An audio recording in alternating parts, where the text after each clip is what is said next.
Hey guys, thanks for turning into Straight to the Core, an in-depth, no-nonsense look into all things health, wellness, and the business of physical therapy. We are your hosts, Claire and Mark. I'm Claire. I'm Mark.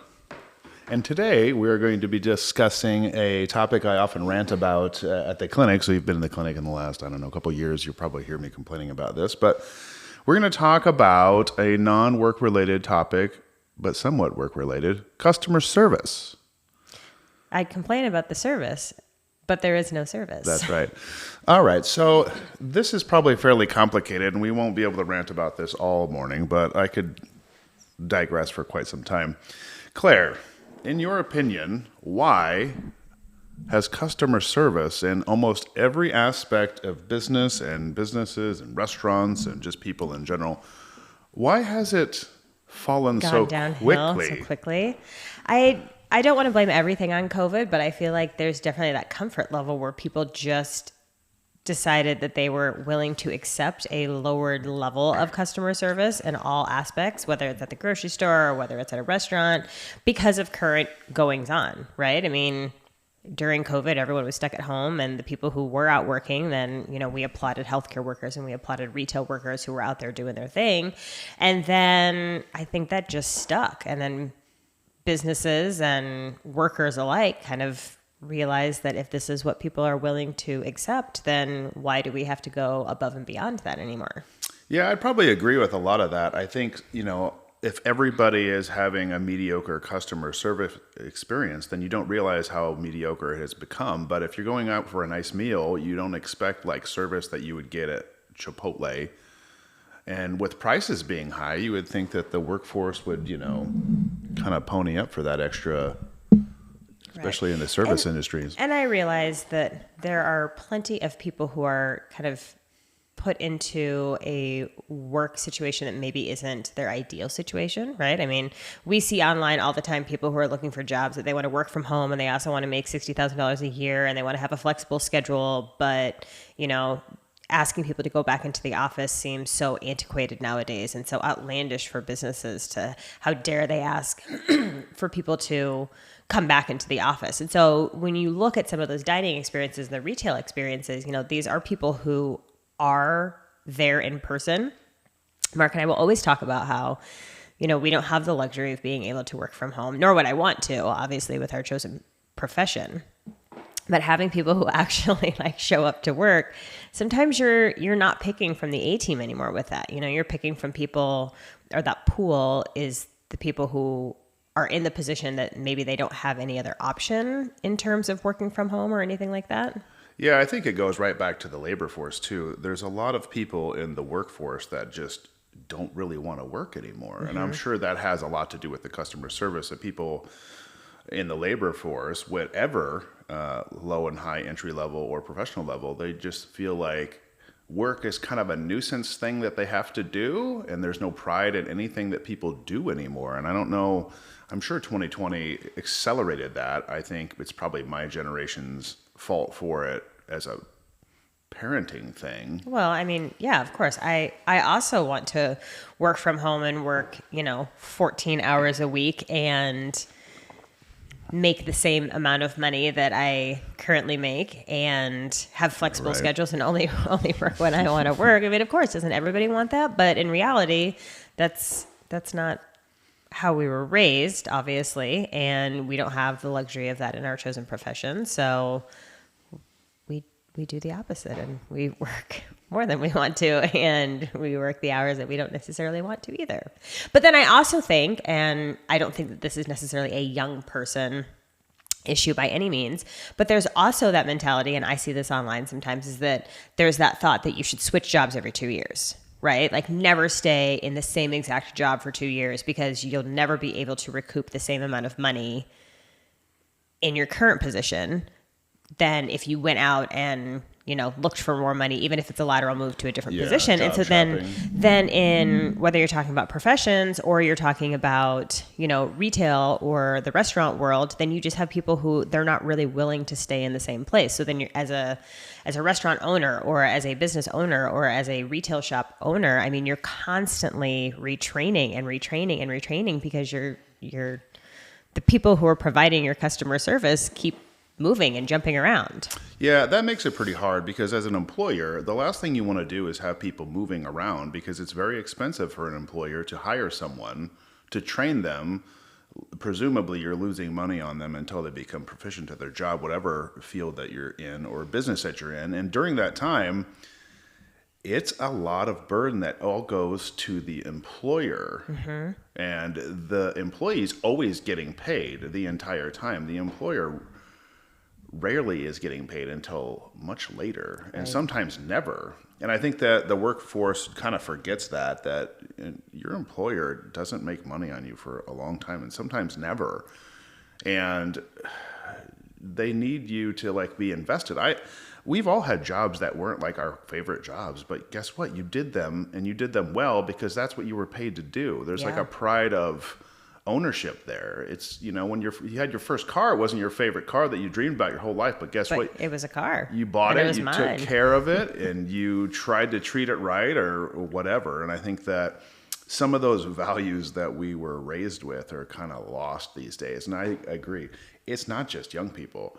Older people, my age and older, that should know better The elders. about customer service have now become very lazy because of whatever reason. I don't know what the reasons are exactly, but everybody's gotten kind of lazy. And when you see somebody give you a really good experience, it's such a diamond in the rough that it's almost surprising. Yeah. I was just going to say, on the flip side of that, when you do have those experiences, and Mark and I have gone out of our way before to talk to a manager. I'd like to speak to the manager, but to praise somebody who's a good employee when we have a great dining experience, or if we have a really good shopping experience or something like that. And that's sad, actually, that those situations are few and far between. We've had some shopping scenarios in Vegas that, obviously, if you've ever been shopping in Vegas, it's a much different experience than with your local shops. But we've had some shopping experiences in Vegas that have been phenomenal. And there are sales associates in some of the retail stores that Mark and I have frequented, have visited, that I'm in contact with. That, they'll send me information on upcoming launches, or they'll send me information on, upcoming items that they know that maybe I have on a wish list or things like that.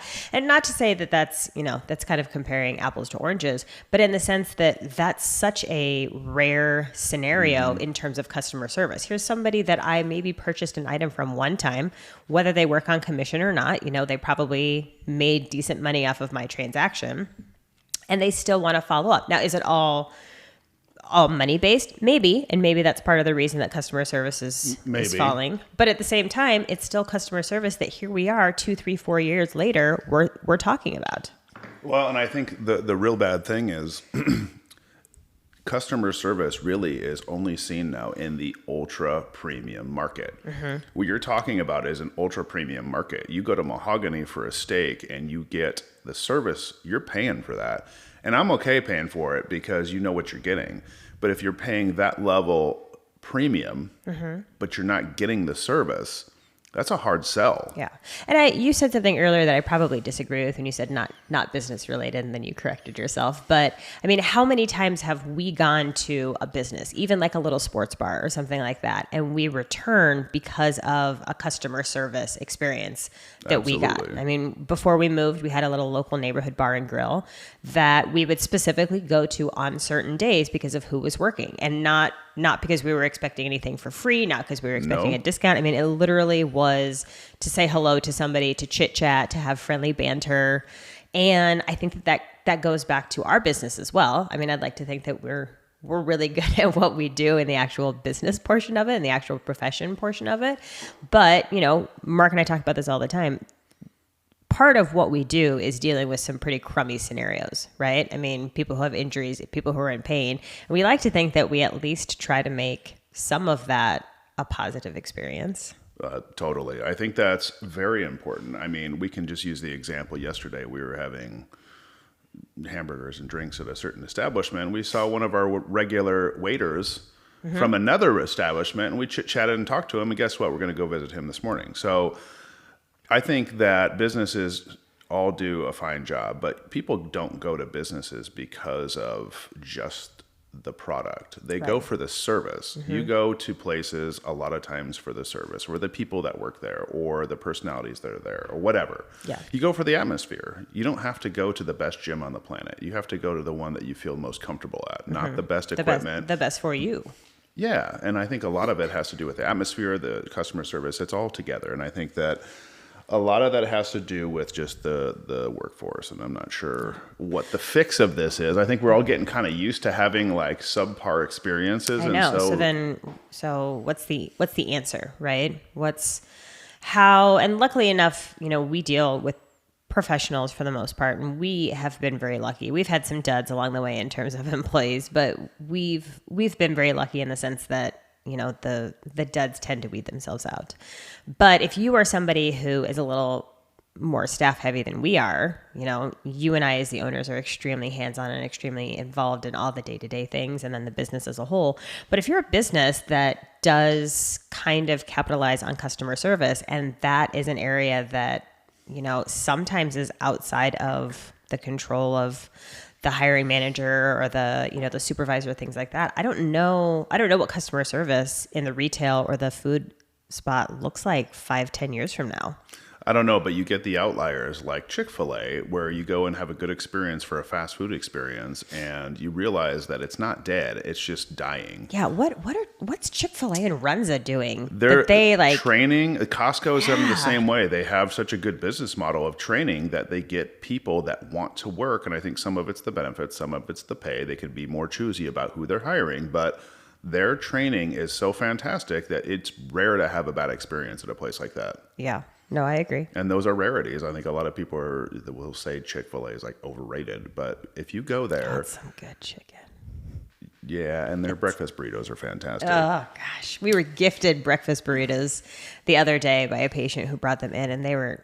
It just was exactly what my heart They're needed. Always good. You get good customer service, and their line over by our work is so ridiculous, but they move through that thing so quickly. They know exactly what they're doing, and it's impressive because it's very rare to see people working hard efficiently, and it's just a breath of fresh air. So it's not dead. Customer service isn't dead. No. We probably do overkill with it. We accommodate schedules. We see people late, see people early, over lunch.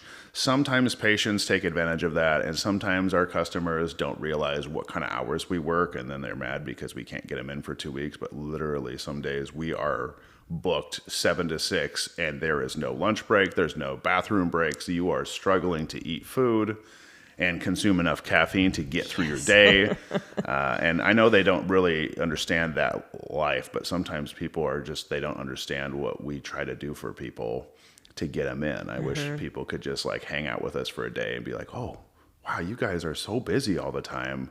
Thank you for seeing me late. Thank you for seeing me over lunch. My biggest pet peeve of all time. I know exactly what you're going to say. Sure. My mom was in the clinic on Thursday and said it. She came at 12:15. I was finishing my 11:30, which is a late patient. So my lunch hour literally was 10 minutes. She walks in, people do this all the time, and talks to our front office gal and says, wow, it's really quiet in there. They're not very busy. And I'm like, Mom, it is lunch hour. I'm supposed to be doing paperwork and eating food and going to the bathroom. Yeah, no, it's kind of quiet. Oh, you guys aren't very busy today. I have 25 people on my schedule today. It's very busy. I'm here for 13 hours. I barely have drank any water. I knew you were going to say that. Oh my God. It's just like my pet peeve. Oh, it's not very busy today. Yeah, it is. It's just not busy at the moment because people are eating food and trying to regroup from the morning. Well, and I mean, I assume that your mother chooses to come in over lunch so that she actually can talk to us. So I don't know why that surprises you. And it's not exclusive to my mother. It's exclusive to everybody who comes in at a time where there's lunch hour. Yeah.